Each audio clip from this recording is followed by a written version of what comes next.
बहुत कम बात हुई थी। वह एक अच्छा और शर्मीला इंसान लगा। इस वजह से मैंने उससे किसी चीज को लेकर ज्यादा पूछताछ भी नहीं की।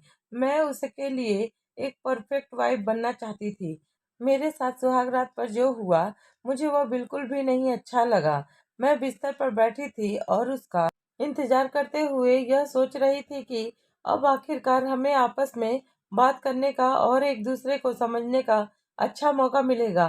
तब मुझे सिर्फ निराशा हाथ लगी।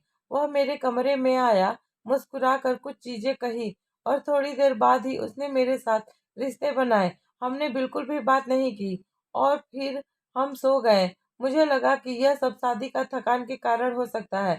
मेरा यह सोचना गलत था क्योंकि इसके बाद भी हम दोनों में कभी अच्छे संबंध नहीं बन पाए। सुनील हमेशा खुद में सिमटा हुआ रहा।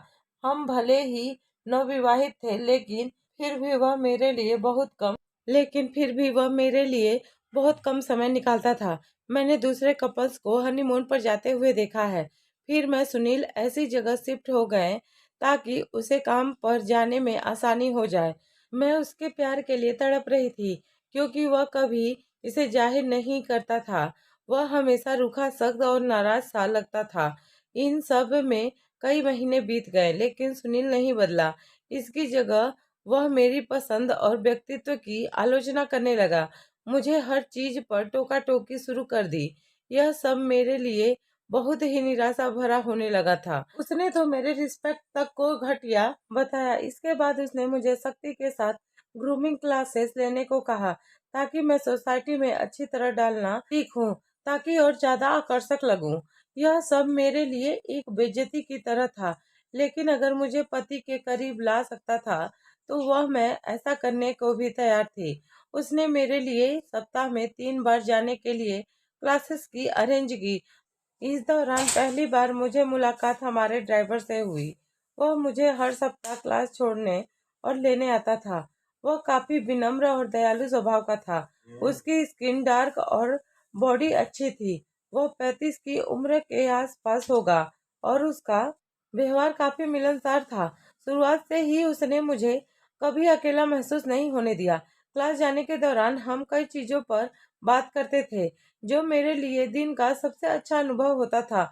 मैं इंतजार करने लगी की थी कि कब मैं उसके साथ क्लास जाया करूंगी। वह मुझे इतना सहज महसूस करवाता था कि मैं उसके सामने हंसने से भी कभी शर्मा नहीं पाती थी। एक दिन मैंने सफेद सलवार कमीज पहनी और उसने मुझे देखते ही वह खुश हो गया और कहा, मैडम आज आप सूरज की तरह चमक रही हो। मैं यह सुनकर हंस दी और कार में बैठ गई।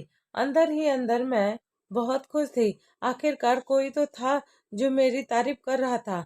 मेरे पति ने नहीं बल्कि ड्राइवर ने मुझे यह एहसास करवाया कि मैं खूबसूरत हूँ और इसी दिन मुझे उससे प्यार हो गया।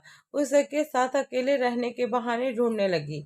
मैंने उसे कई बार साथ चाय पीने को कहा बुलाया, लेकिन वह मना कर देता। एक दिन वह माना और हम बाहर कॉफी पीने गए। उस दौरान मैंने उसे बताया कि मैं तुम्हें प्यार करती हूँ और तुम मुझे अच्छे लगते हो। यह सब देख कुछ नहीं बोल पाया। उसके बाद हम घर आ गए।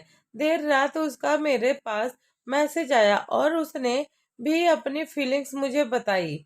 अगले दिन हमारे घर आया। उस समय घर पर कोई नहीं था। मैं क्लास के लिए तैयार हो रही थी। मुझे उसकी आवाज सुनाई दी तो मैंने उसे अंदर आने को कहा। वह मेरे बेडरूम में आया। मैंने उसे जानबूझकर कहा कि पीछे से मेरी ड्रेस ठीक कर दो, मेरा हाथ नहीं पहुंच रहा है। वह मेरी ड्रेस ठीक करने लगा। उसका हाथ मेरी बॉडी को टच कर रहा था।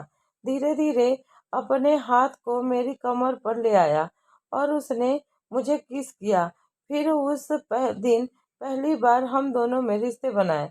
हाँ, इसके बाद मैं उसकी छोटी छोटी चीजों पर ध्यान देने लगी, जैसे वह जब बोलता तो कैसे उसकी आंखों में कोमलता आ जाती और हंसते समय आंखों के पास लकीरें बनती। हर बीते पल साथ मेरा उससे लगा और बढ़ने लगा। मुझे एहसास करवाया था कि मैं ऐसी सख्त हूँ जिसे प्यार और फिक्र किया जाना चाहिए। और सबसे अहम यह बात, मेरे साथ भी खुशी के साथ समय बिताया जा सकता है। अब हम दोनों एक दूसरे से प्यार करते हैं। मुझे मेरे लिए किए पर कोई पछतावा नहीं है। दोस्तों, आपको यह कहानी कैसी लगी प्लीज़ कमेंट करके ज़रूर बताएं। अगर अच्छी लगी तो वीडियो को लाइक और चैनल को सब्सक्राइब कर लें। Thank you.